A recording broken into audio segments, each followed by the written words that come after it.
Hello, it's me. I was wondering if after all these years you'd like. Qu'est-ce que toutes ces photos ont en commun?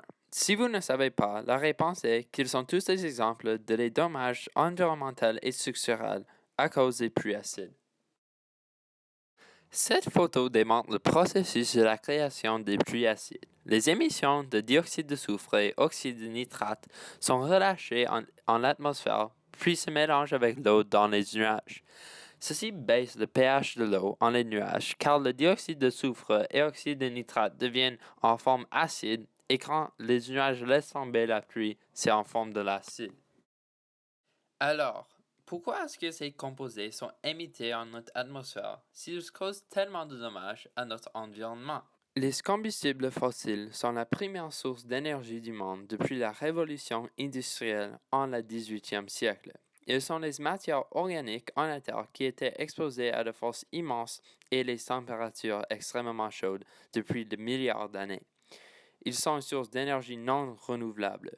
Les trois majeurs combustibles fossiles sont le gaz naturel, le pétrole et le charbon. Ces matières sont utilisées pour même les tâches simples, comme produire de l'énergie pour que vous pouvez conduire votre automobile. La raison que les combustibles fossiles sont une source d'énergie est car ils contiennent du carbone. Ça, c'est aussi la raison qu'ils sont destructifs à l'environnement, car quand le carbone est brûlé et est exposé à l'air, le dioxyde de carbone est créé, et trop de dioxyde de carbone est la cause des choses comme le réchauffement global. Les pollutants qui causent les pluies acides sont aussi, comme le carbone, dedans les combustibles fossiles et deviennent les composés avec l'oxygène après ils sont émettés en l'atmosphère. Alors, maintenant on sait pourquoi les pluies acides se passent, mais comment est-ce qu'on peut réduire ou même régler ce problème? La solution évidente à ce problème est d'arrêter de faire les émissions de dioxyde de soufre et monoxyde de nitrogène. Mais comment est-ce qu'on peut faire ça si on est si dépendant sur l'énergie des combustibles fossiles? Il y a les sources d'énergie alternatives qui sont plus coûteuses et qui ne produisent pas l'énergie à la même quantité, mais sur l'autre côté, ils ne polluent pas notre environnement.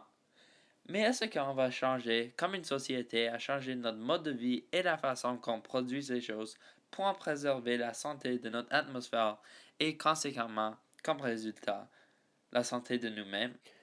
Car les combustibles fossiles ne sont pas d'une quantité infinie, à un point on va les arrêter de les utiliser complètement. Présentement, les sources d'énergie alternatives n'ont pas la même puissance que les combustibles fossiles, mais un jour, avec les avancements scientifiques, ceci changera, potentiellement. Sur une autre perspective, complètement d'une angle chimique, pour neutraliser un acide, tu as besoin d'une base. Si créer l'eau et un autre composé, former des éléments restants. Alors si on fait ceci, ça élimine l'acide qui baisse le pH de l'eau, qui pourrait aider aux causes de l'esprit acide. Mais je ne pense pas qu'une idée comme ceci fonctionnera en les circonstances de la monde réel, mais ça fonctionne sur le papier. Si vous êtes un individuel qui veut diminuer leur contribution à l'esprit acide, écoutez ces instructions. Vous pouvez conduire votre automobile moins souvent.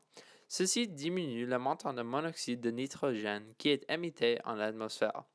Une autre étape à suivre pour être plus conscient de ton impact sur l'esprit acide est d'acheter des produits qui utilisent moins d'énergie.